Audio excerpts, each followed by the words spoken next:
Negara merupakan organisasi kelompok masyarakat tertinggi karena mempunyai wewenang untuk mengatur dan mengendalikan masyarakat, bahkan memaksa secara sah untuk kepentingan umum yang lebih tinggi demi tegaknya hukum. Negara pun dipandang sebagai subjek hukum yang mempunyai kedaulatan sovereignty yang tidak dapat dilampaui oleh negara manapun.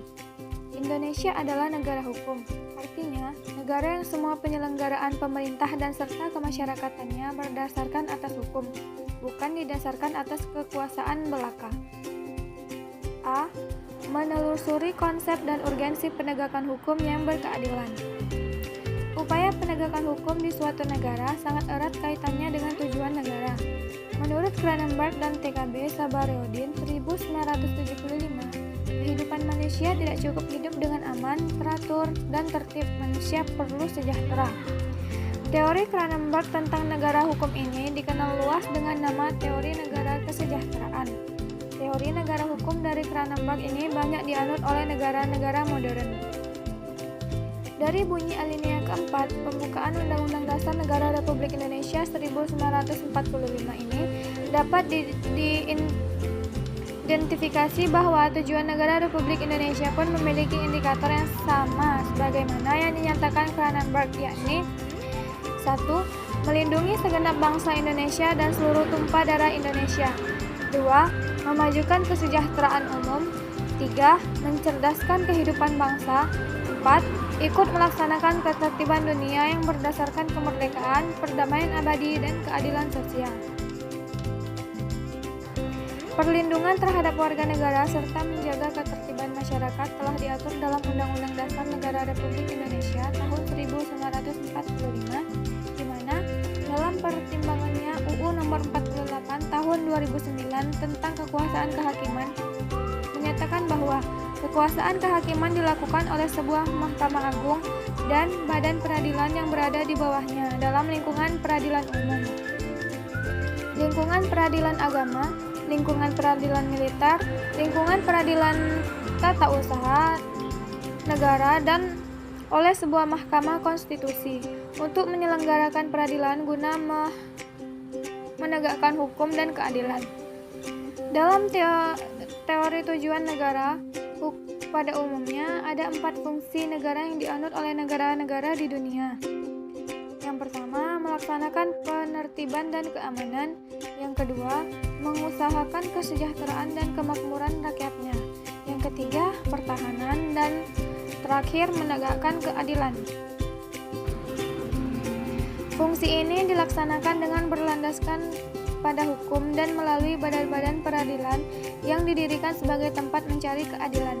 Bagi Indonesia, dalam rangka menegakkan keadilan telah ada sejumlah peraturan perundangan yang mengatur tentang lembaga pengadilan dan badan peradilan. Dalam bidang peradilan, kita memiliki peradilan umum, peradilan militer, peradilan agama, dan peradilan tata usaha negara. Selain itu, ada juga peradilan yang sifatnya ad hoc, misalnya peradilan tindak pidana korupsi atau tipikor. B. Menanya alasan mengapa diperlukan penegakan hukum yang berkeadilan. Beberapa di antaranya yang terkait dengan masalah penegakan hukum adalah perilaku warga negara, khususnya oknum aparatur negara, banyak yang belum baik dan terpuji, seperti masih ada praktik KKN, praktik suap, praktik premanisme, dan perilaku lain yang tidak terpuji. Kedua, masih ada potensi konflik dan kekerasan sosial seperti SARA, tawuran, pelanggaran HAM, etnosentris, dan lain-lain. Yang ketiga, maraknya kasus-kasus ketidakadilan sosial dan hukum yang belum diselesaikan dan ditangani secara tuntas. Yang keempat, penegakan hukum yang lemah karena hukum bagaikan pisau yang tajam ke bawah tetapi tumpul ke atas. Yang kelima, pelanggaran oleh wajib pajak atas penegakan hukum dalam bidang perpajakan. Mengapa banyak oknum aparatur negara yang belum baik dan terpuji? Siapa aparat penegak hukum atau badan peradilan yang ada di Indonesia? Karena mereka masih melakukan praktik KKN yang merugikan keuangan negara yang dikumpulkan dari uang rakyat melalui pajak, praktik suap, perilaku premanisme, dan perilaku lain yang tidak terpuji. Padahal, ketika bangsa Indonesia memasuki era reformasi, masalah-masalah tersebut telah menjadi perhatian dan target bersama untuk diberantas atau dihilangkan. C. Menggali sumber historis, sosiologis, politis tentang penegakan hukum yang berkeadilan di Indonesia. Konstitusional. Istilah konstitusi berasal dari bahasa Prancis yaitu constituer yang berarti membentuk. Pemakaian istilah konstitusi yang dimaksud ialah pembentukan suatu negara atau menyusun dan menyatakan suatu negara itu sendiri. Banyak orang yang mengartikan konstitusional dengan berbagai macam arti. Tetapi di sini saya mengambil kesimpulan bahwa konstitusi adalah kerangka negara yang diorganisir dengan dan melalui hukum yang sudah ditetapkan. 2. Substansi konstitusi.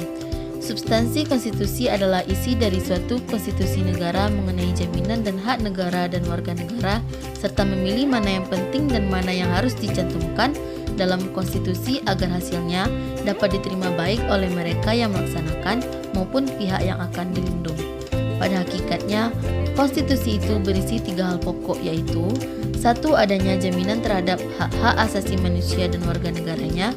2. Ditetapkan susunan ketatanegaraan satu negara yang bersifat fundamental. 3. Adanya pembagian dan pembatasan tugas ketatanegaraan yang juga bersifat fundamental.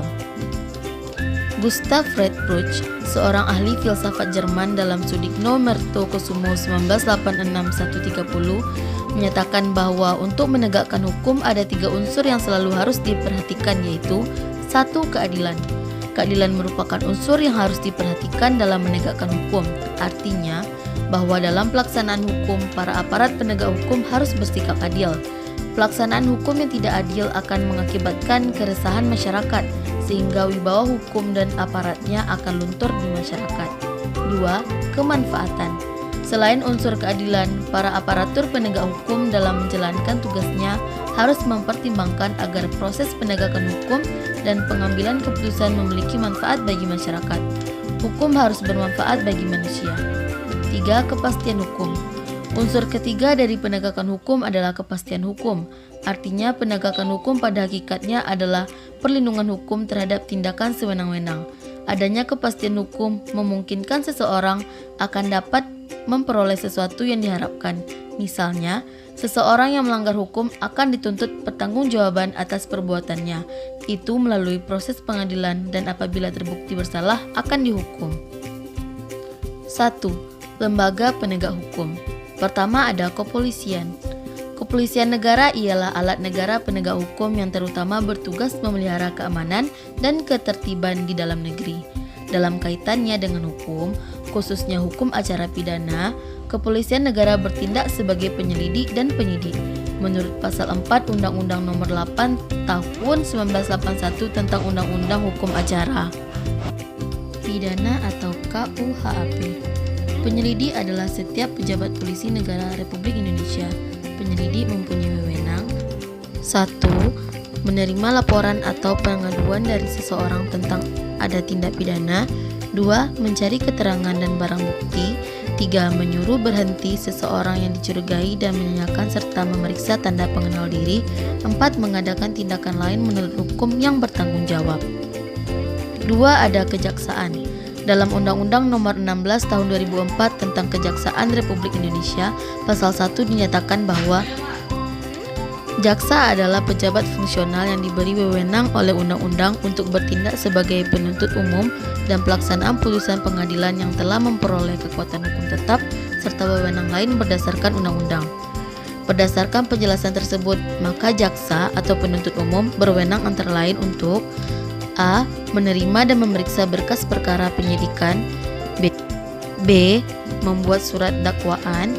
C. Melimpahkan perkara ke pengadilan negeri sesuai dengan peraturan yang berlaku. D. Menuntut pelaku perbuatan melanggar hukum atau tersangka dengan hukuman tertentu. E. Melaksanakan penetapan hakim dan lain-lain. 3. Kehakiman. Kehakiman merupakan suatu lembaga yang diberi kekuasaan untuk mengadili.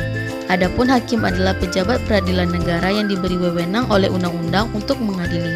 Menurut pasal 1 Undang-Undang 196 Nomor 8 Tahun 1981 tentang Undang-Undang Hukum Acara Pidana atau KUHP, mengadili adalah serangkaian tindakan hakim untuk menerima, memeriksa, dan memutus perkara pidana berdasarkan azas bebas, jujur, dan tidak memihak di sidang pengadilan dalam hal dan menurut acara yang diatur dalam undang-undang tersebut. Dalam upaya menegakkan hukum dan keadilan serta kebenaran, hakim diberi kekuasaan yang merdeka untuk menyelenggarakan peradilan. Artinya, hakim tidak boleh dipengaruhi oleh kekuasaan-kekuasaan lain dalam memutuskan perkara.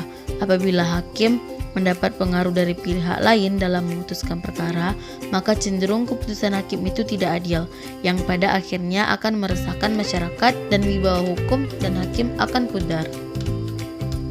Kemudian, lembaga peradilan.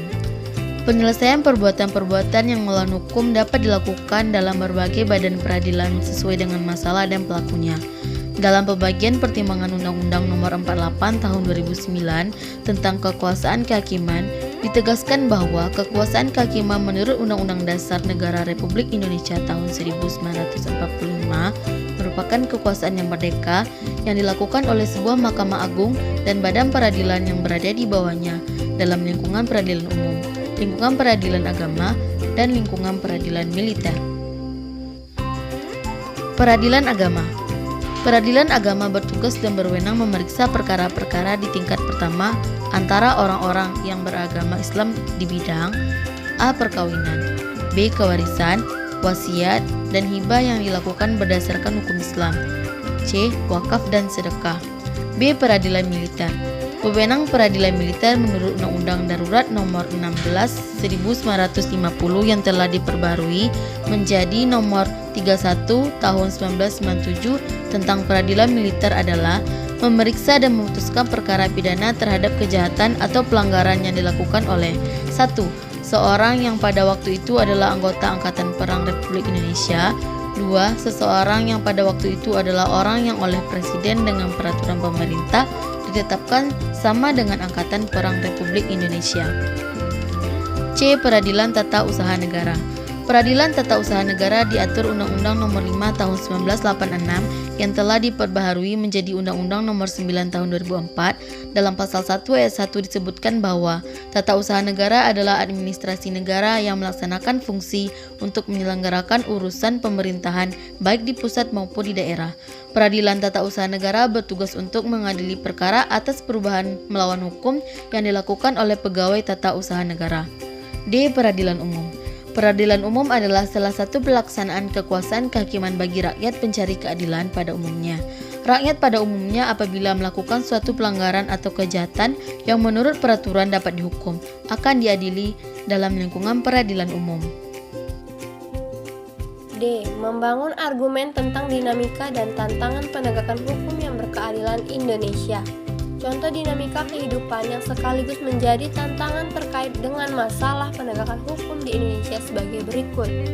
Yang pertama, masih banyak perilaku warga negara khususnya oknum aparatur negara yang belum baik dan terpuji. Terbukti masih ada praktik KKN, praktik suap, perilaku premanisme, dan perilaku lain yang tidak terpuji. Yang kedua, masih ada potensi konflik dan kekerasan sosial yang bermuatan sara, tawuran, pelanggaran HAM, dan sikap etnosentris. Yang ketiga, maraknya kasus-kasus ketidakadilan sosial dan hukum yang belum diselesaikan dan ditangani secara tuntas. Soalannya, penegakan hukum di Indonesia dipandang masih lemah. Dalam beberapa kasus, masyarakat dihadapkan pada ketidakpastian hukum. Sebagian masyarakat bahkan merasakan bahwa aparat penegak hukum sering memberlakukan hukum bagaikan pisau yang tajam ke bawah tetapi tumpul ke atas. Di era globalisasi yang penuh dengan iklim materialisme, penegakan hukum harus tahan terhadap upaya oknum masyarakat atau pejabat lain yang akan mencoba menyuap misalnya. Selain itu, pemerintah perlu melakukan upaya preventif dalam mendidik warga negara termasuk melakukan pembinaan kepada semua aparatur negara secara terus-menerus. E. Menelusuri konsep dan urgensi penegakan hukum yang berkeadilan. Cicero menyatakan ubi societas civilus, di mana ada masyarakat di sana ada hukum. Namun, tampaknya ada peraturan hukum saja tidak cukup. Tahap yang lebih penting adalah penegakan dan kepastian hukum. Penegakan hukum bertujuan untuk mewujudkan peraturan hukum demi terciptanya ketertiban dan keadilan masyarakat. Dengan kata lain, penegakan hukum pada dasarnya bertujuan untuk meningkatkan ketertiban dan kepastian hukum dalam masyarakat, sehingga masyarakat merasa memperoleh perlindungan akan hak-hak dan kewajibannya. F. Contoh kasus. Kasus sandal jepit ketidakadilan bagi masyarakat kecil. Ada sesuatu hal yang menarik yang terjadi di negara ini dalam sidang kasus sandal dengan terdakwa siswa SMK di Pengadilan Negeri Palu. Sungguh ironik ketika seorang anak diancam hukuman 5 tahun penjara akibat mencuri sandal jepit milik Bribtu Ahmad Rusdi Harahap dan Bribtu Simpson Sipayung, anggota Brimob Polda Sulawesi Tengah pada Mei 2011 lalu. Sehingga terjadi gerakan pengumpulan 1000 sandal jepit di berbagai kota di Indonesia. Bahkan media asing seperti Singapura dan Washington Post dari Amerika Serikat menyoroti sandal jepit sebagai simbol baru ketidakadilan di Indonesia. Dengan berbagai judul berita seperti Indonesians protest with flip-flops, Indonesians have new symbol for injustice sandals, Indonesians downflip 205 flops at office station in symbol of frustration over uneven justice, serta Indonesians fight injustice with sandals. Sidang kasus sandal jepit itu mengundang perhatian, tidak hanya tetapi juga jaksa dan hakim yang ada di Pengadilan Negeri Palu. Kendati berlangsung tertutup, pengunjung tetap berkerumun di sekitar ruang sidang dan mencoba mendengar jalannya sidang. Banyak pengunjung yang prihatin dan heran kasus pencurian sandal yang melibatkan anak di bawah umur harus masuk ke pengadilan. Kasus pencurian sandal jepit itu terjadi setahun lalu pada November 2010. AAL dan 2 temannya pulang dari sekolah. Saat itu ia masih duduk di bangku kelas 3 SMP. Mereka lewat di jalan zebra, di depan rumah indekos yang salah satunya ditempati Rusdi. Saat itu, AAL menemukan sandal merek Ando warna putih dan membawanya pulang. Pada Mei 2011, sekitar pukul 15.00 waktu Indonesia Tengah, saat AAL dan temannya pulang sekolah, Rusdi yang berada di depan rumah indekosnya bertanya kepada ketiganya soal sandal yang hilang. Saat itu, Rusdi menyatakan kehilangan sandal merek Eiger dan juga mengatakan sudah 3 kali kehilangan sandal. AAL dan temannya mengaku tidak mengambil sandal tersebut. Tidak puas dengan jawaban ketiga anak ini, Rusdi terus menginterogasi, bahkan memanggil seorang temannya dari Polda Sulawesi Tengah untuk membantu menginterogasi anak-anak itu hingga pukul 23.00 waktu Indonesia Tengah. Saat itu, mereka sempat memukuli anak-anak ini. Merasa terdesak, AAL kemudian mengaku pernah mengambil sandal di jalan dekat indekosan, tetapi bukan di depan pintu kamar Rusdi dan bukan sandal merek Eiger, tetapi merek Ando, kata Elvis DJ Katubu. Salah seorang pengacara AAL tak puas, Rusdi meminta AAL mengambil sandal itu. Rusdi mengaku bahwa sandal Ando ini juga miliknya yang hilang beberapa bulan sebelumnya. Kejadian ini diketahui orang tua AAL dan kemudian ada pembicaraan damai. Orang tua AAL menyanggupi untuk mengganti sandal jepit tersebut. Namun, setelah mengetahui bahwa anaknya Memat dipukuli, orang tua AAL melaporkan persoalan ini ke bidang Propam Polda Sulawesi Tengah. Mungkin karena dilaporkan di Propam dan menjalani sidang kode etik, Rusdi akhirnya melaporkan AAL untuk kasus pencurian sandal jepit. Terus terang, kami merasa prihatin kenapa kasus sekecil ini harus dibawa ke pengadilan, apalagi pelakunya anak di bawah umur. Lagi pula belum jelas apakah sandal Ando ini memang milik Rusdi atau bukan. Toh saat diminta mencoba sandal itu kekecilan, kata Elvis. Sidang kasus sandal jepit ini akan dilanjutkan pada 4 Januari dengan pemeriksaan saksi lainnya. Sidang AAL menjadi sidang pertama di Pengadilan Negeri Palu untuk kasus pencurian sandal jepit.